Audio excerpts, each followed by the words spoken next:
in your state and get that squared away. But how about you answer the question about the fact that a 10-year-old was impregnated by her rapist and had to travel outside of the state. She was lucky enough to have a... Whoa.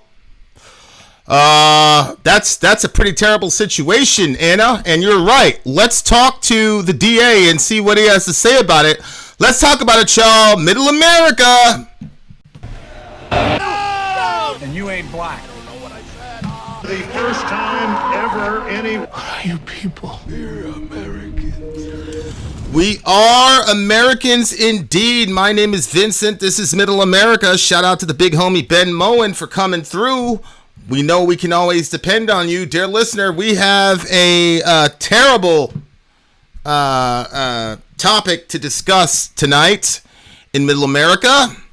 Now, if you are part, what's up, Rig? If you are part of the Facebook community, facebook.com/America Middle, you will see that I did a deep dive into the weeds on the topic of this horrible situation in which I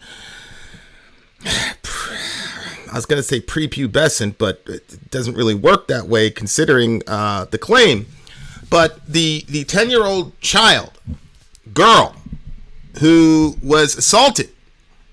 And because I believe it was, I forgot the state that she was in, but because that state had a particular trigger law, which triggered a bill, she had to travel out of state and get her abortion next door. Now, obviously, this is a massively terrible situation, and everybody understands the tensions in our country right now relative to this very explosive topic. And so this was brought to my attention on the Facebook channel, and so I dealt with a very, very specific issue on the Facebook channel relative to maternal mortality for children who end up in that situation. Now, I'm not going to go into that, but what I will say to you is, and if anybody wants to challenge me on this, you guys know I have the data. But long story short, the data tells us, whether it's a World Health Organization or other organizations within our government, the data tells us that my wife, Soraya, is actually in more danger of dying than a 10-year-old would be. Obviously, the Goldilocks zone for pregnancy is 20 to 24, and so those ladies do the best. But if you're extremely young, you actually fare better than an older, or Sori has a geriatric pregnancy because she's 30. Okay, but aside from that, is an extremely horrific situation. And in situations like that, we don't necessarily care about numbers. We don't necessarily care about stats, because we all know that a 10-year-old child should be thinking about how gross boys are and how boys eat bugs and how she likes to, color and watch My Little Pony. We all know that's what 10-year-olds should be thinking about. They should not be thinking about anything relative to the gestational process. But unfortunately in America now, that's fair game, as well as these kids also have to think about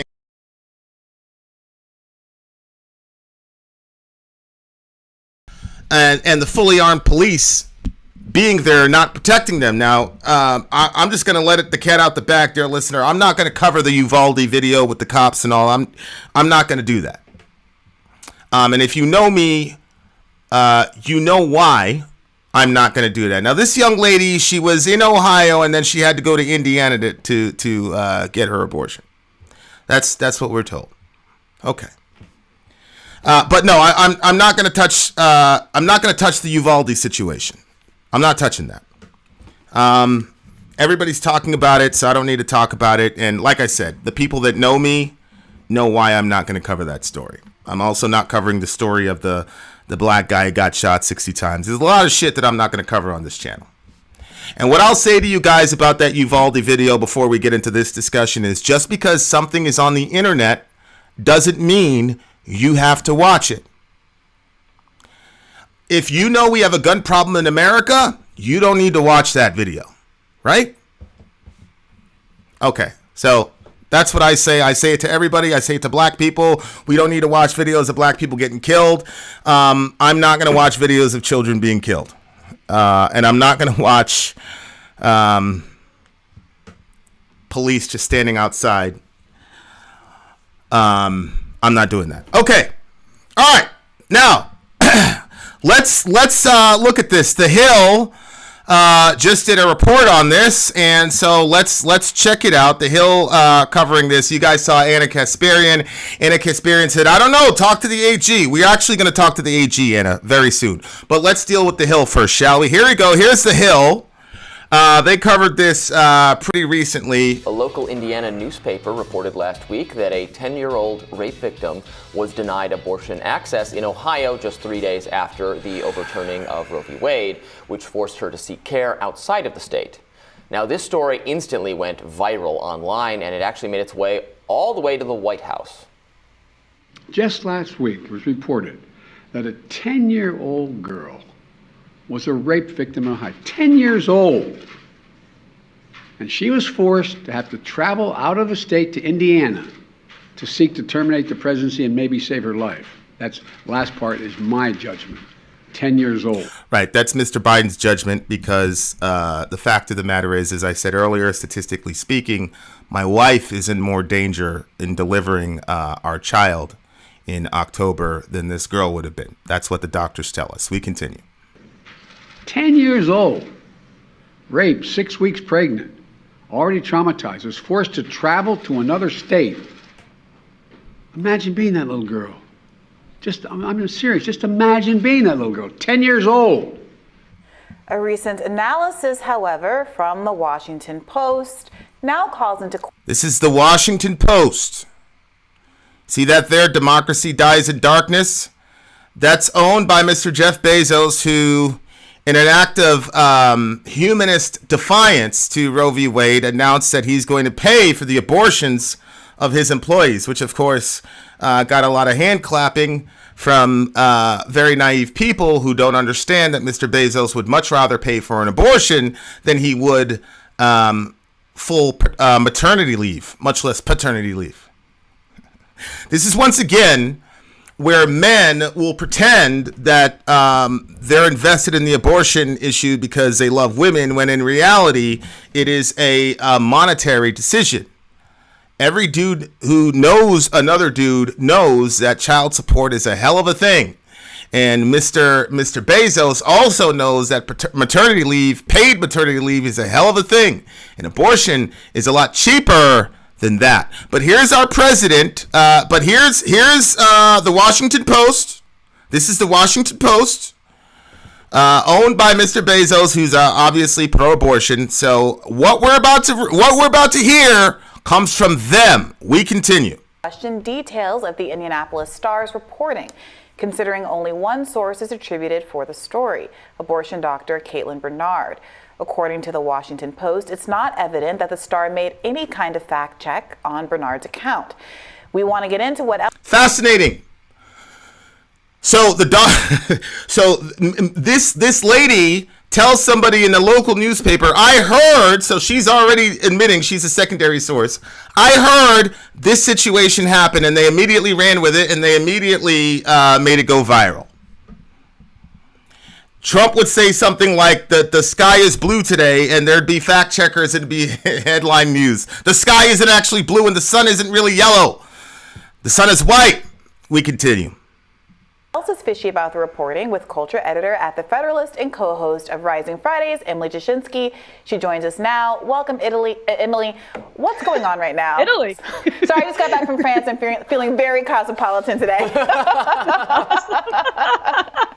It was sort of like a Biden moment, because did you hear in the clip where Biden, he's in the zone, he's like giving this very impassioned speech and says terminate the presidency. I heard that.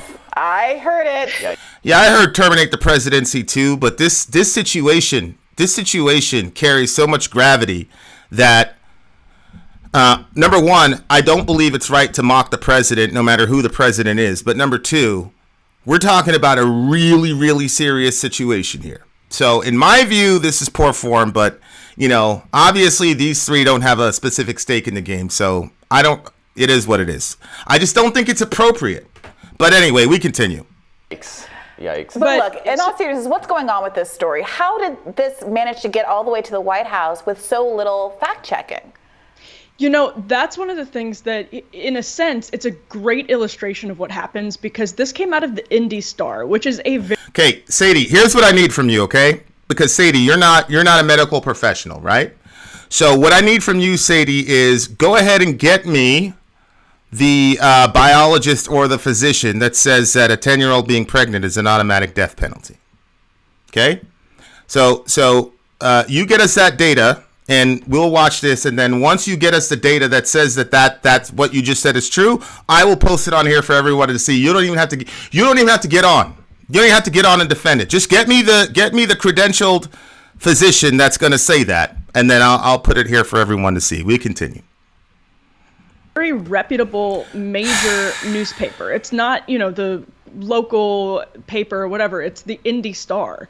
And so the White House said they took that report, and because it was in the paper, that's how it ended up snowballing into this major story. But I think Philip Wegman, when he had his question at the briefing last week and asked, have you made any attempts to contact this victim? And the White House said no, they had no answer to that question. It gets to, you know, how real did anybody think this story is? And to be very clear, there are two different conversations.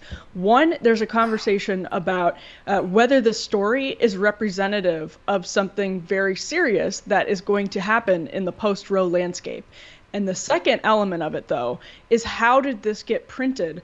And the thing that's shocking, if you look at it, is there's a single source, one source. That source in and of herself is an abortion provider. I don't know if she's a doctor, but I think she is an abortion doctor. She's all over the media. She's constantly talking to the press. She works with Planned Parenthood. And I believe she's currently in a lawsuit against the state of Indiana. So you have the interests of her right there. And also the paper doesn't seem to have checked with law enforcement. And that's one of those things that a reader or the White House should assume that the paper did. The AG just told Fox News last night that there's literally no record of this happening. Well, Anna told us to talk to the AG. Don't you guys remember that at the beginning of the video? So here's what I'm going to do. The AG was gracious enough. The Attorney General was gracious enough to Mr. Yost is his name. He was gracious enough to do an interview at Fox News. And so here's Mr. Yost. Here's Mr. Yost talking about the situation. Remember, he's the Attorney General of this state. We continue. Being raped. Attorney General Dave Yost questions whether it actually happened. This young girl, if she exists and if this horrible thing actually happened to her, it breaks my heart to think about it. She did not have to leave Ohio to find treatment. Yost, appearing on Fox News, cited the exceptions to the state's heartbeat law. He says, quote, not a whisper of evidence shows whether the story is true. Okay, that's the Attorney General. The Attorney General says not a whisper of this story is true. He can't find any corroborating evidence. Obviously, there'd be a police report. There'd be something. If it got to the point where it's in the hands of medical professionals who wanted to get her an abortion, they would, by law, have to file a police report. All that jazz. We all know that. When we read the story initially, all of us assumed that happened. And I don't think any of us were crazy to assume that would be the case. That's the logical, rational assumption all of us should make. And apparently, the folks at this particular newspaper assumed that as well. They went from one source who admitted she was a secondary source, and now they're in this situation. Okay. All right. Let's continue. A local Indiana newspaper reported last week that a 10-year-old made any kind of fact check on Bernard's account. We want to get into what else is fishy about the reporting with culture editor at The Federalist and co-host of Rising Fridays, Emily Jashinsky. She joins us now. Welcome, Emily. What's going on right now? Italy. Sorry, I just got back from France and feeling very cosmopolitan today.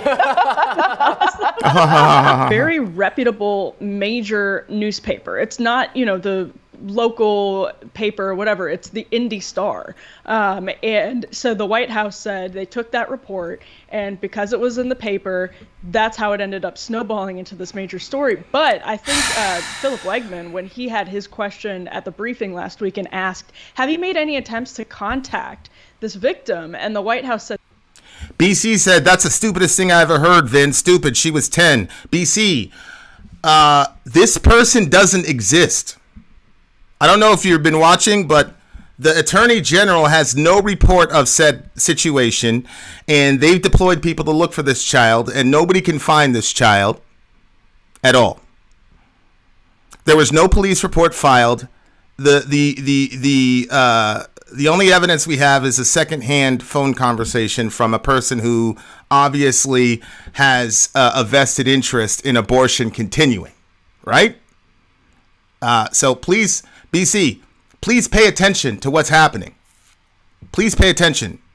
No, they had no answer to that question. It gets to, how real did anybody think this story is? And to be very clear, there are two different conversations. One, there's a conversation about whether the story is representative of something very serious that is going to happen in the post-Roe landscape. And the second element of it, though, is how did this get printed? And the thing that's shocking, if you look at it, is there's a single source, one source. That source in and of herself is an abortion provider. I don't know if she's a doctor, but I think she is an abortion doctor. She's all over the media. She's constantly talking to the press. She works with Planned Parenthood. And I believe she's currently in a lawsuit against the state of Indiana. So you have the interests of her right there. Obvious conflict of interest. Obviously. It just so happens that she's an abortionist that works in Planned Parenthood, et cetera, et cetera, et cetera.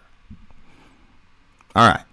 This is the same organization, by the way. Planned Parenthood is the same organization. We've covered this on camera, where they took a girl that they thought was a 14-year-old sex trafficking victim. And the Planned Parenthood operator was explaining to this sex trafficking victim how she couldn't do full sex for 2 weeks after her abortion, but she could still walk the streets, sway her hips, get guys hot, and pass off to her friends, or she could do other things 2 weeks after her abortion. That's Planned Parenthood.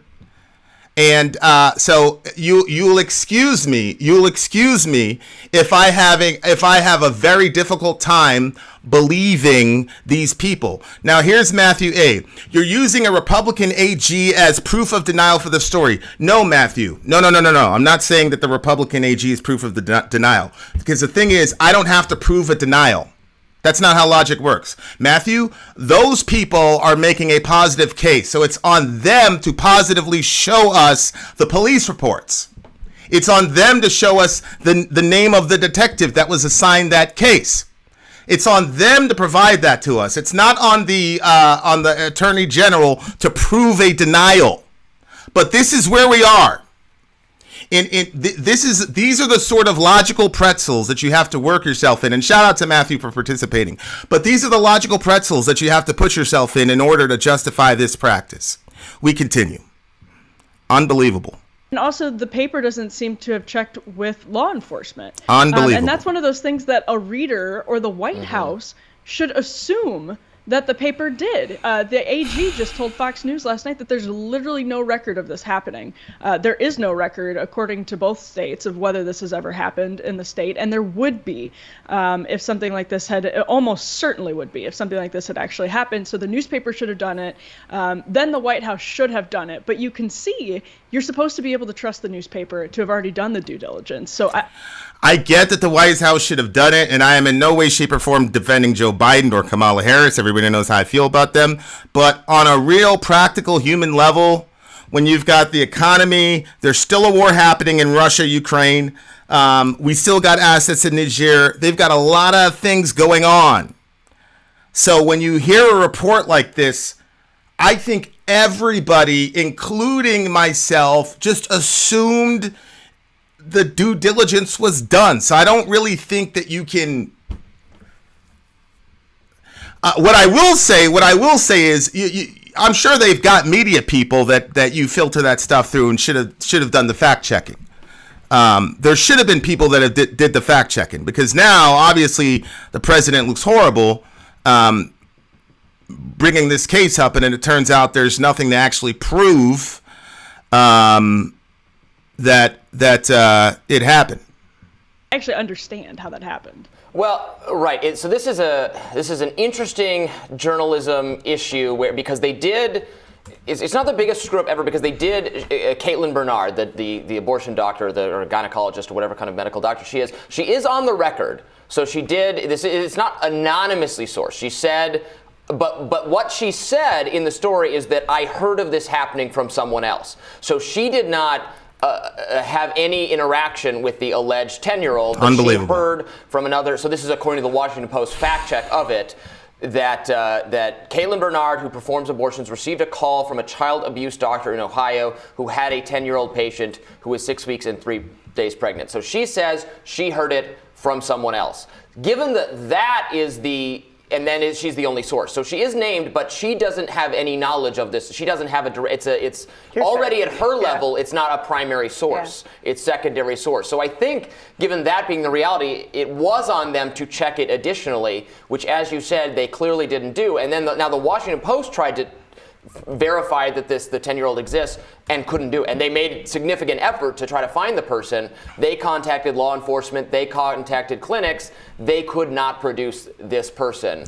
The Washington Post, backed by the richest or the second richest man on the planet Earth, and presumably the most powerful man on the planet Earth, with almost unlimited resources, did everything they could to track this girl down, and they couldn't do it.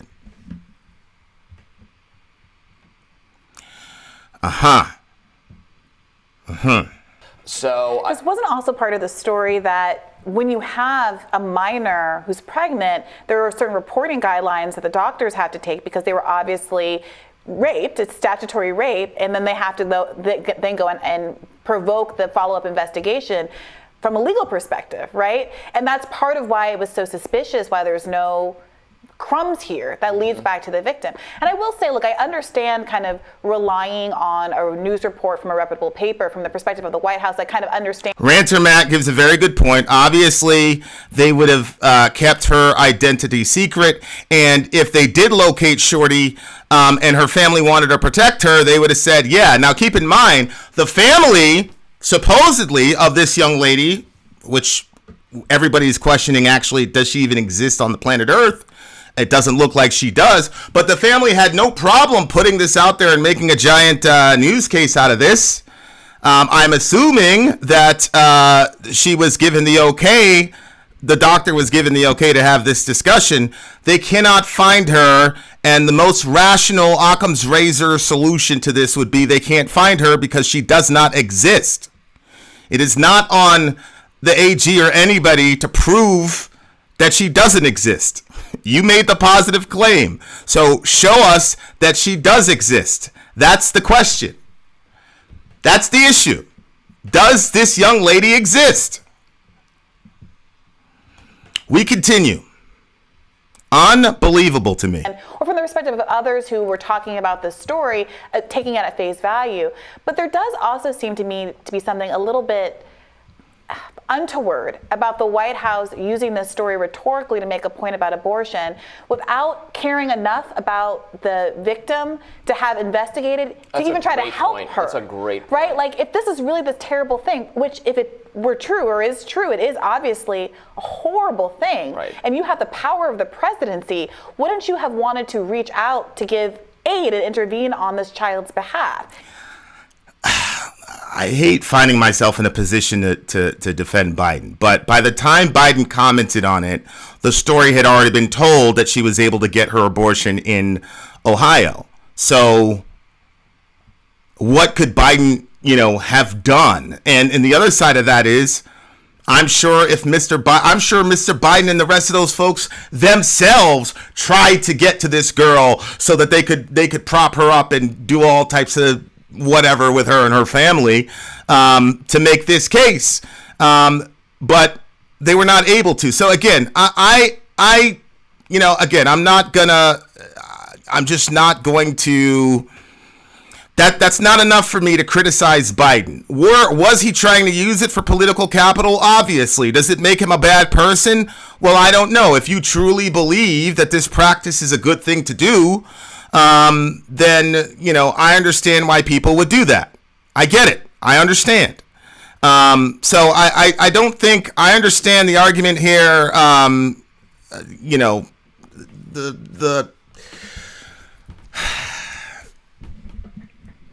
I get it. He's using her as a political tool, yada, yada, yada. But the people who support the practice of abortion, in the main, obviously I disagree with them. They believe that they're doing something for humanity to help people. So yes, Mr. Biden,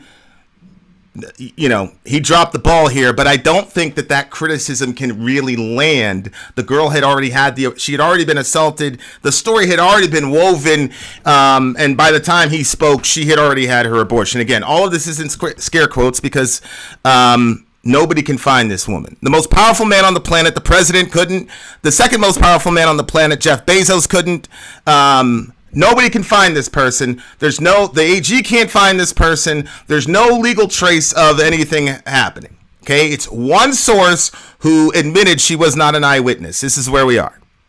That should have triggered the knowledge that this may not have been a legitimate story.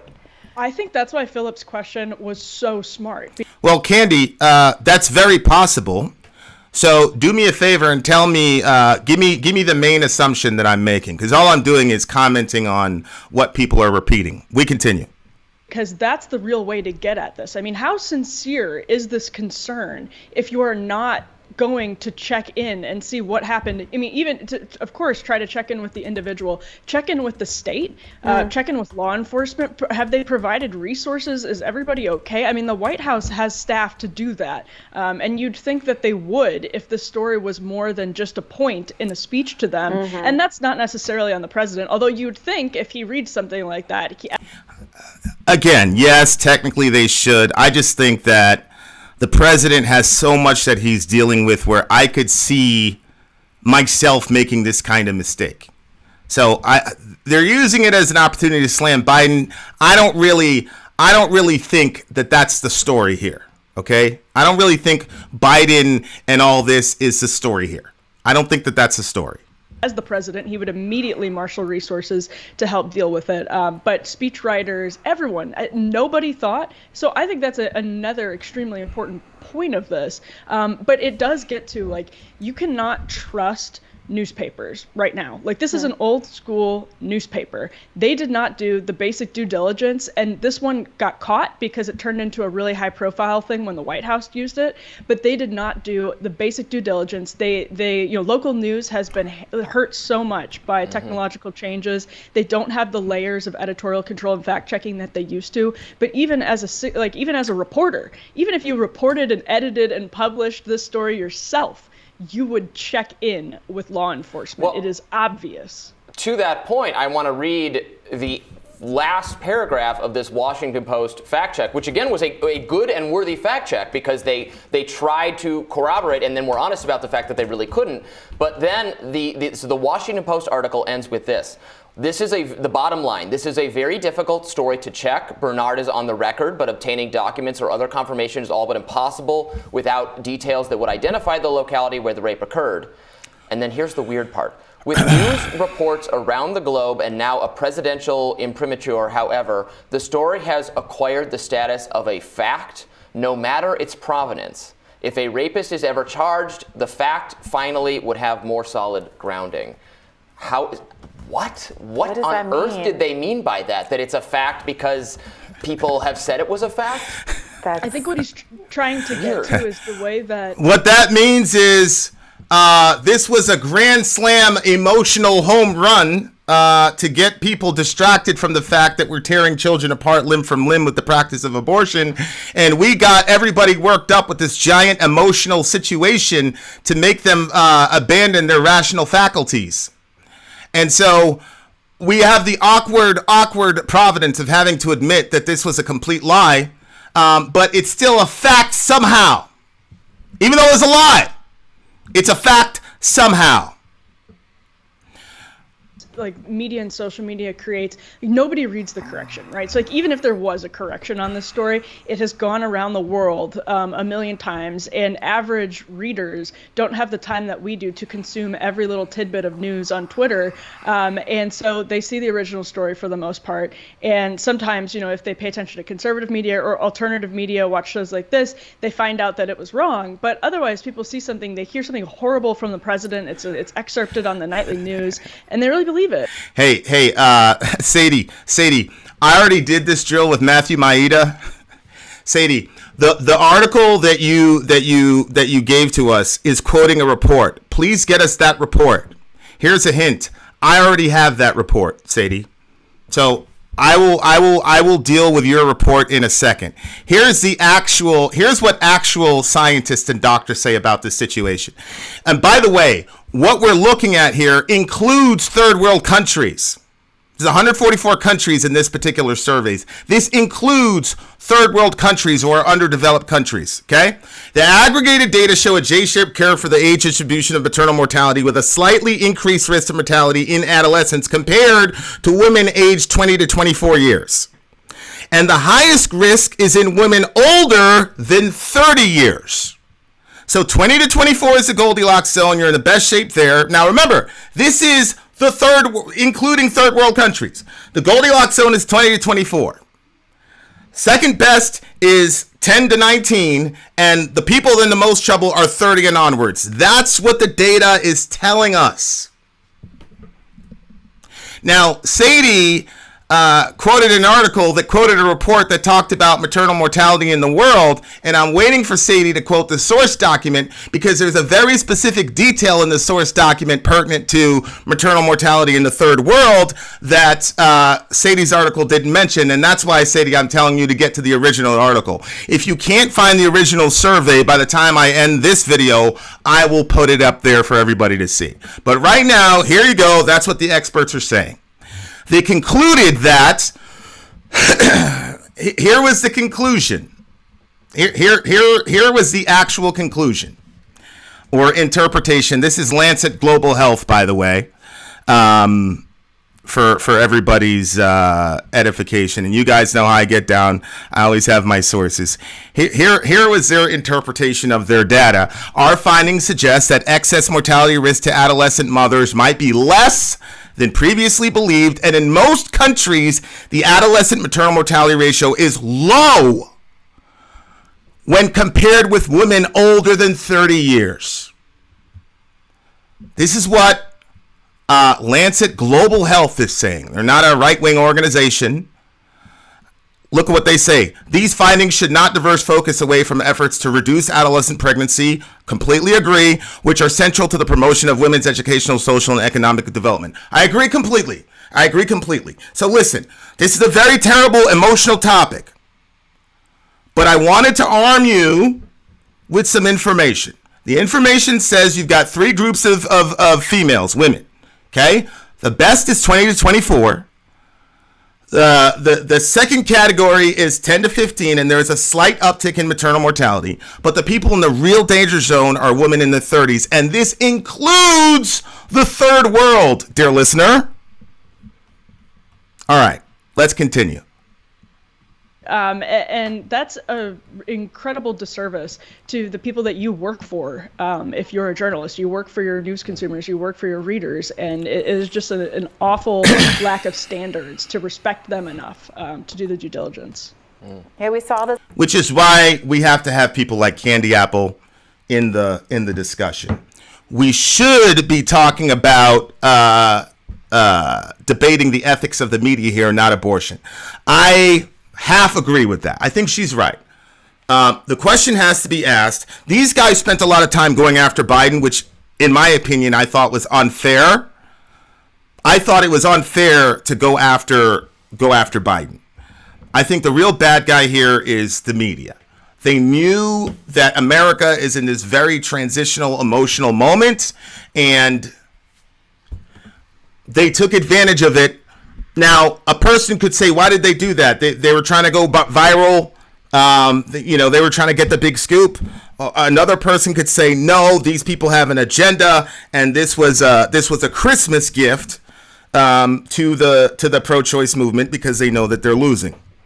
Right? So you can look at it either way. But I do think that this is yet another situation where the media, I got to agree with Candy here, even though Candy and I are on completely different ends of the spectrum, I think, when it comes to the question of abortion. She is right. We're missing the point here. Going after Biden, obviously it's fun. It's fun to go after Biden, blah, blah, blah. Everybody loves to do it. You make fun of his, he said terminate the presidency, yada, yada, yada. In my view, the real bad guy here is you got to say it's the local paper that did this. And then the other thing is, as the story gets more and more viral, you would figure that the main editor of that paper would say, hey guys, do we have everything lined up? Is everything straight here? Because what you want to do in that situation is you want to be the one to report, hey, we made a mistake here. So we can't know definitively that this child doesn't exist, but right now the onus is on the people making the claim to prove it. So right now, I don't believe that she does, but I'm open to the idea that the president couldn't get to her and that Jeff Bezos couldn't get to her. I'm open to it. It's possible, but we continue.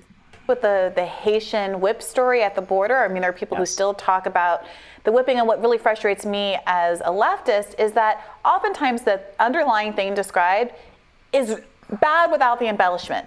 There's already plenty of true bad things that you could be talking about all the time. But when you do things like this, it really undermines your case. So I would just caution folks on both sides of the aisle. Obviously, there's a lot of people who believe a lot of facts that are incorrect about the Trump, in the election and who stole what and all of this other kind of thing. Like, this is happening everywhere. And so I understand the impulse for... I don't think you can compare that, though, because there's definitive evidence that the election wasn't stolen. And in light of that evidence, they're still repeating that, which seems to be a tick on the right. On the left will pound conspiracy theories and not look into it. We saw that with the whole Russiagate situation. But when it actually dies, it stays dead to leftists. They just pretend like they were never part of the crazy conspiracy. But I think it's I get what she's saying. What she's saying is, look, man, you got people believing all types of crazy stuff. You got to slow down and listen. I think that works if you're talking. And again, people are gonna, okay, I'm biased, but I think when left-wing people are shown definitively that their little theory was wrong, what they do is they'll just ignore it like they never said it, and they'll just keep it moving like nothing happened. All right, let me not say right-wingers, but when Trump supporters, like hardcore dyed-in-the-wool Trump supporters, get shown the evidence, it doesn't matter. So that analogy to me doesn't work because the groups are not the same. It's kind of like a false equivalency. If she does exist, I wouldn't want her to be thrown in the spotlight. Candy, nobody would put her in the spotlight. She would have been a Jane Doe.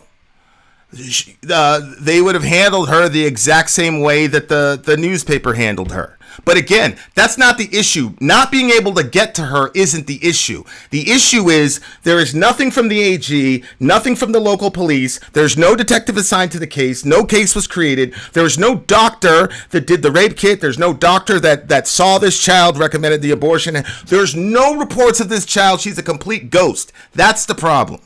That's the problem.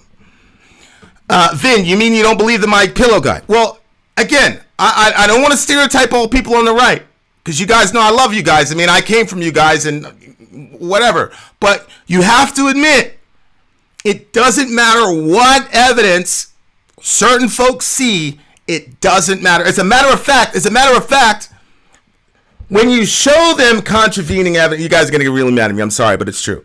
I'm making everybody mad today. What can you do? When you show them the contravening evidence, it actually in their minds gets flipped to confirm their story. That's what I'm saying. Like, you can't make an equivalency between these two, but we continue.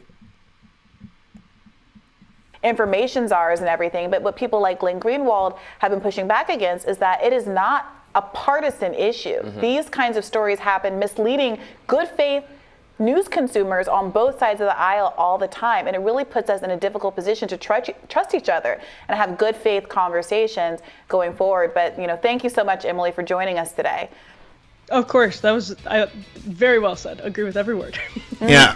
And we will have more. Okay.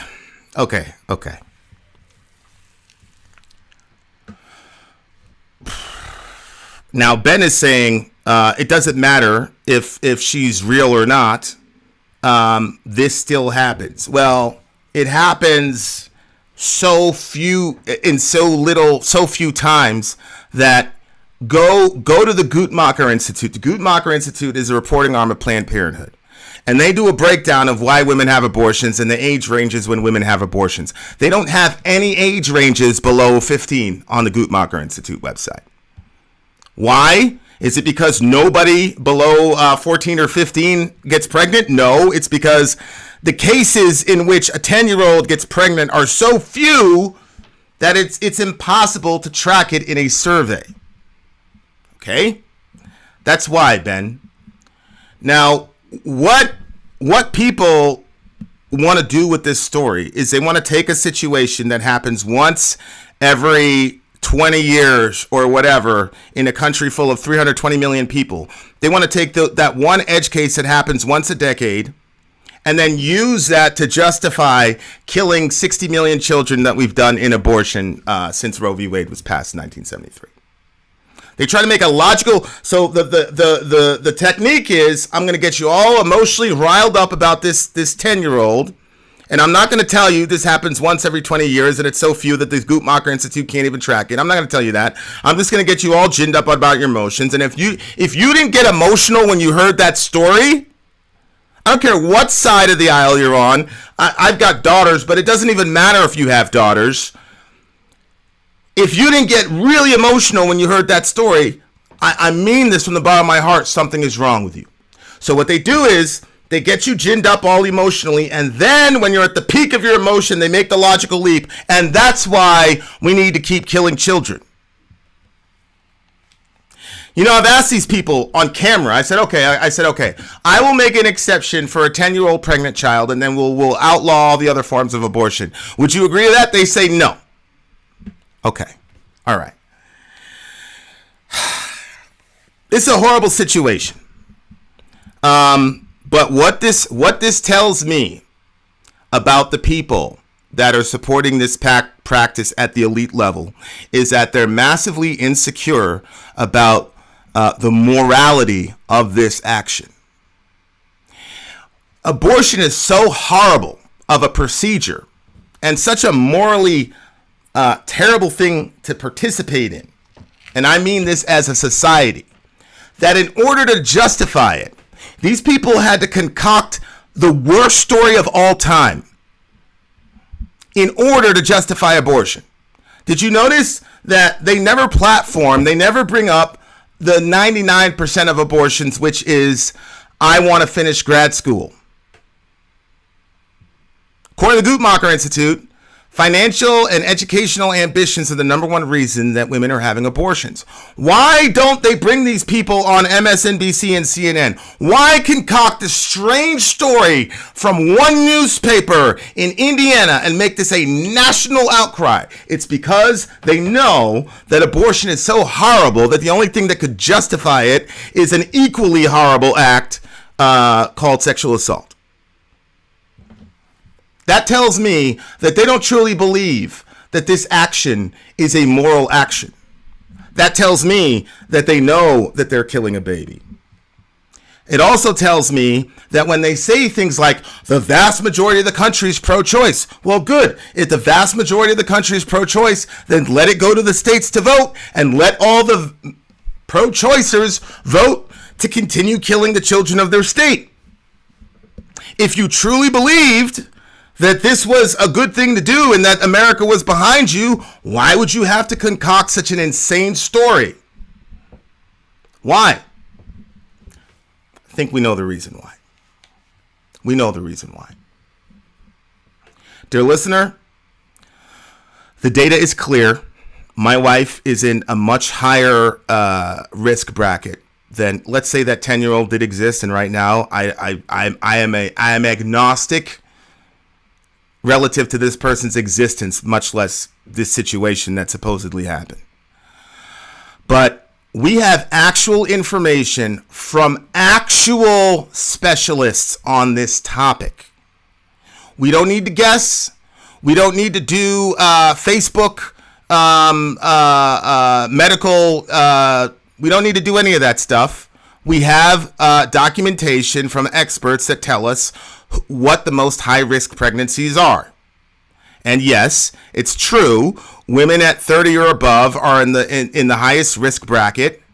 And it is also true that their children are also in the higher risk bracket for things like the trisomy issues, Down syndrome, et cetera, et cetera, et cetera.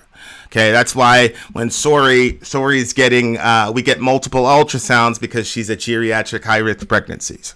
Okay, so look, that's the situation, guys. This is, look, I don't think anybody's really the bad guy here in this story, to be honest with you. We're hard on the media, and I understand being hard on the media because they should have done a better job. I agree with that. But the fact of the matter is, look, guys, it's an emotional time. And the fact of the matter is, the folks in the media, guess what? They're human beings too. And when that person heard, their friend who's a doctor probably say, hey, this is what happened, she probably got all in her feelings and, did that too. And she's just like the rest of us when she heard the story, probably is what happened. Okay. Am I making an excuse for her? No. But what I am saying is, can we look at the human cost of what's happening? Okay. Can we look at the human cost for everybody in this discussion? Okay. That's the real issue for me. The real issue for me is, let's try to see everybody's humanity in a really insane debate. I don't see anybody here with a negative heart motive. Even the folks who believe that abortion is for the good of humanity, with the exception of my friend Ben Webb, because Ben Webb knows what he's doing. I think a lot of those folks sincerely in their heart believe that because they haven't really looked at the data. They've gone along with the clump of cells line and all the rest of it. And there it is.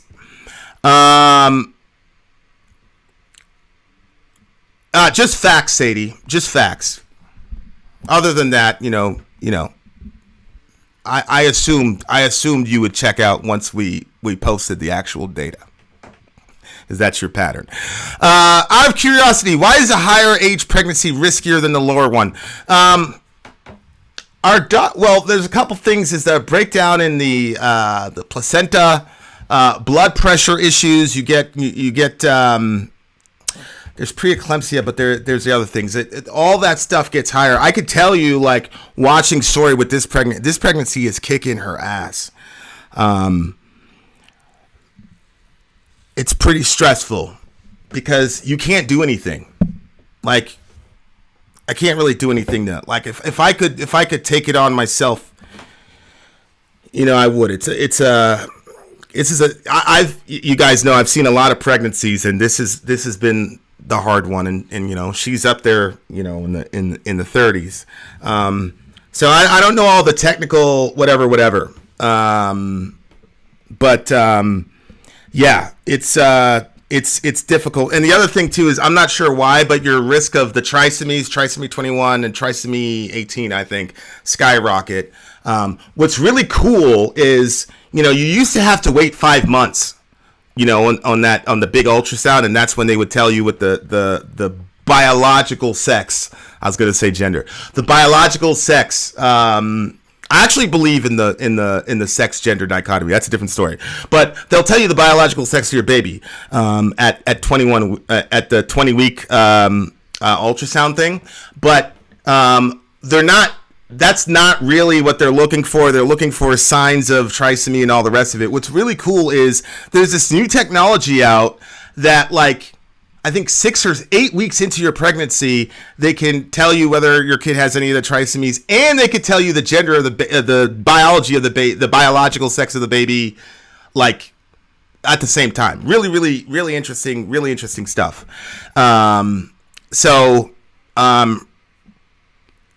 Vin, I've seen a lot of pregnancies.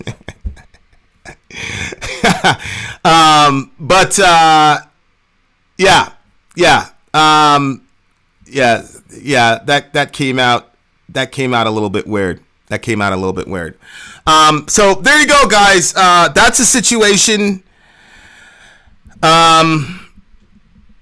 Horrible situation, but I'm doing the best I can to be as fair as possible to everybody involved.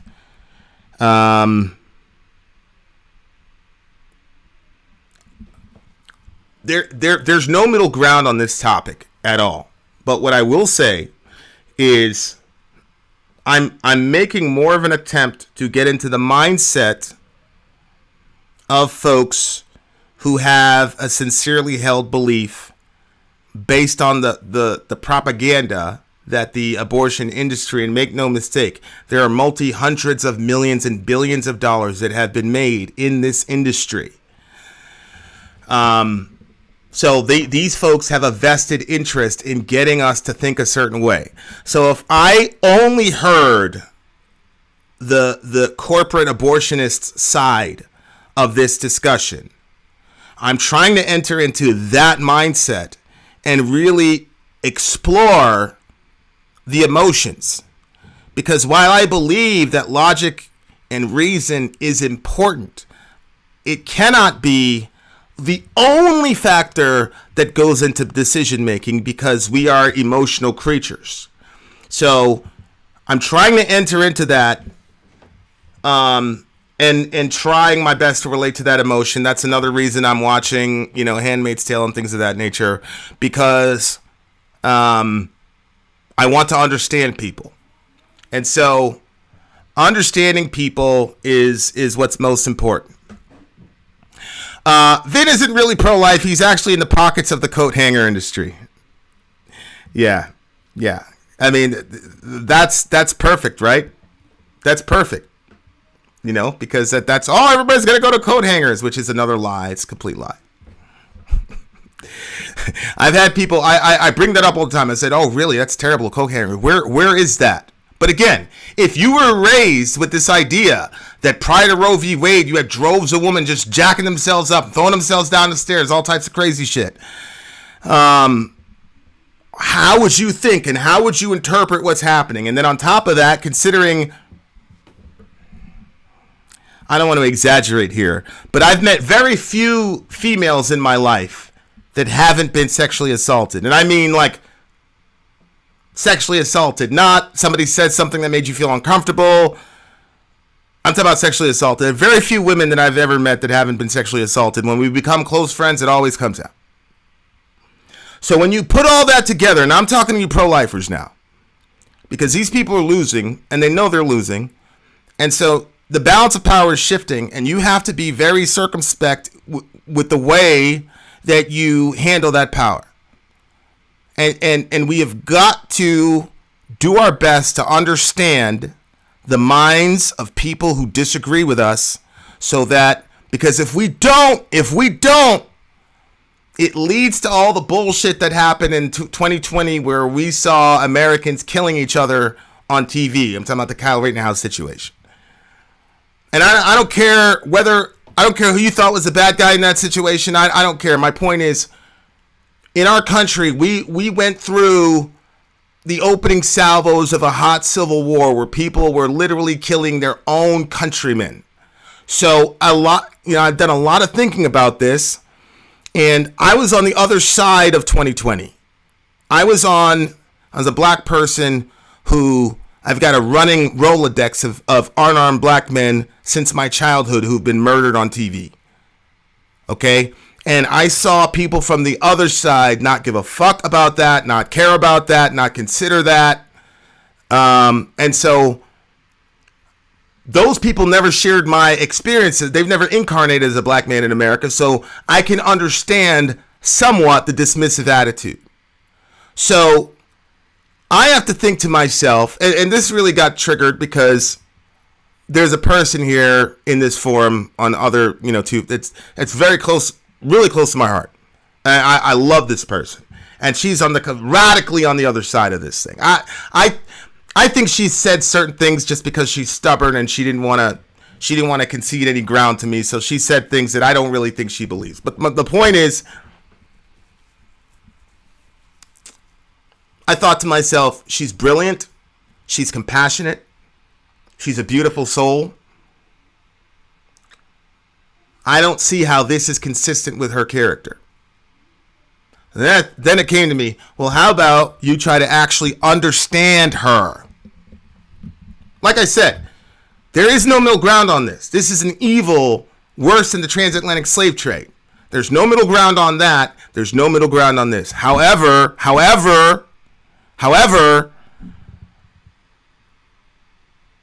if I see somebody who's a compassionate, beautiful person, spiritual in her own way, I got to stop and get into her body, get into her mind, think about the experiences she's had, and interpret what's happening from her vantage point. And when you do that, things are different. You don't have to compromise who you are and what you believe. But I do think you have an obligation, particularly if you're a Christian, to do your best to understand people. So ladies, I do not understand you. I never will.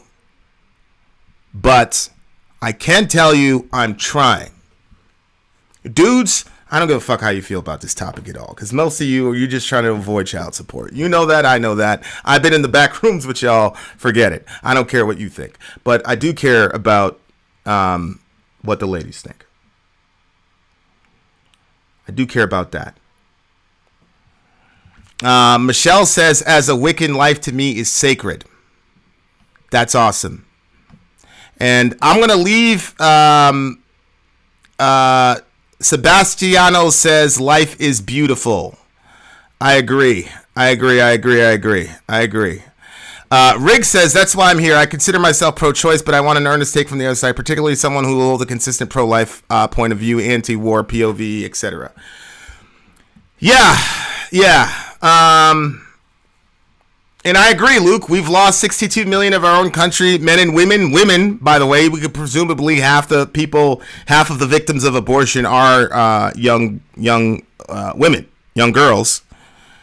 That doesn't get talked about. But what I really wanted to leave with is, yes, Michelle, I saw that in the previous show that I hope you have internet where you are so you can drop in and say hi to us, answer our emails, etc. So yeah, and I'll just leave with Luke. I'll just leave with what Luke says. Everybody has the right to exist. It's not a privilege. I gotta say, guys, if you say healthcare is a human right, how can we not say life is a right? That's what I don't understand. And Rig, maybe we can talk offline, because I believe that you believe that healthcare is a human right, which I'm with you on. You know, Jordan Peterson was talking to Kyle Kalinske. Maybe I'll do a video on Jordan Peterson saying that healthcare isn't a right. I've done enough Jordan Peterson videos this week. I'm not certain I want to do any more. Especially that particular. He was particularly rancid in that interview. But anyway, I don't know how you can say healthcare is a human right, but that the right to exist once you've come into existence is not. That's a very, very good quote. I think I'm quite done with JP.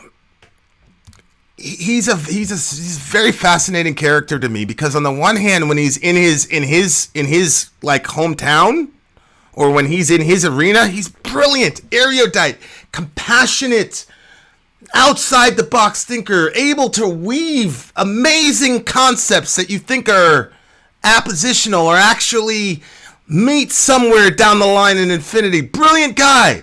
But then he gets into these, he seems to be possessed by this animus to people who disagree with him, and he gets not only defensive but offensive.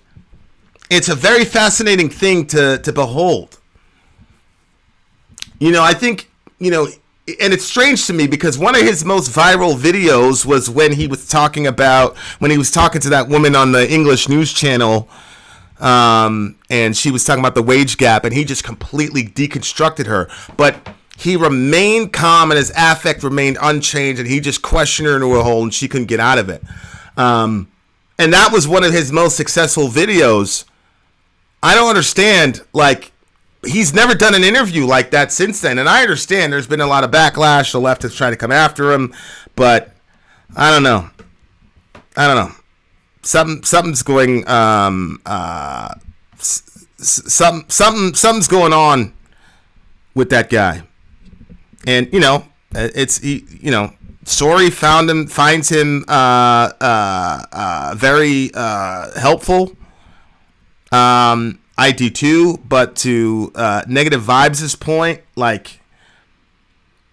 him purposely going out of his way to misgender and dead name that person, purposefully doing it. I understand. I'm not with the whole, oh my God, this person dead named me, it's the end of the world. No, but to me, it's not about making people jump off bridges. To me, it's just about regular respect. I respect you. It doesn't take anything from me to address you the way you want to be addressed. That piece of it, it bothers me. The only reason it really bothers me was because I had a couple trans folks on here to talk about the whole What is a Woman doc. I'm just rambling here, guys. Sorry. But I'm still trying to outwork my issues with Jordan Peterson. I had the trans folks on there, and one of them, the most articulate, brilliant one, and the one that passes the most, which is probably why I'm about to say what I'm about to say. She is a fan of Jordan Peterson. She loves Jordan Peterson. And I thought to myself, I bet you there's a lot of LGBT people that love Jordan Peterson. Why are you coming off with this kind of energy against this community? Even if you think they're crazy, which obviously he does, you have influence with people. Why don't you address them in a paternal way? You're in your 60s, your 70s. My entire generation is looking at you as a father figure. You got these people that want to give you a hearing and are helped by you, and you're completely cutting their throats on TV. Bro, I don't know, man. I think, but that's why I said what I said earlier to tie it up. You have to incarnate as the people that you don't know to try to understand them. I think if he did that, he would deal with them differently. But I look at Jordan Peterson, I say to myself, you know what? There's a lot of times where sometimes I'm very calm and rational with a person, and other times I'm just going out there to cut throats. So it makes me look at myself and say, what are the variables when that happens? What are the variables when I'm able to maintain that respect, that friendliness, that decorum? And then what are the variables that go into when I'm just going to go into slice and dice mode? So I think that's probably my fascination with JP, is that to a much, much, much lesser degree, I see similar flaws, I think. Okay. I don't know that he's a hack. I mean, he's a bona fide scholar. I mean, he's one of the most published scholars. I don't understand this obsession with saying that about him. I think it would actually be less hurtful if he was truly a hack and didn't know what he was talking about. I think it would be less hurtful to people. But I think because he's so educated and erudite and articulate and just brilliant, I think he's hurt a lot of people. And I think if he could feel for 10 seconds how he makes people that follow him feel, I think he would completely change it. And that's a danger for anybody that speaks publicly. I am right about this topic. It's the human rights topic of our day. But I fear that I have not communicated well enough on the topic, and I've hurt people unnecessarily. I don't believe that hurting people is always a bad thing. Of course, a surgeon wounds in order to heal, right? But a surgeon uses a scalpel. He doesn't use a saw.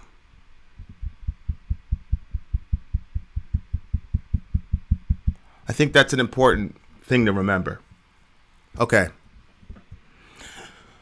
All right. Yeah, I think I'm going to leave it there.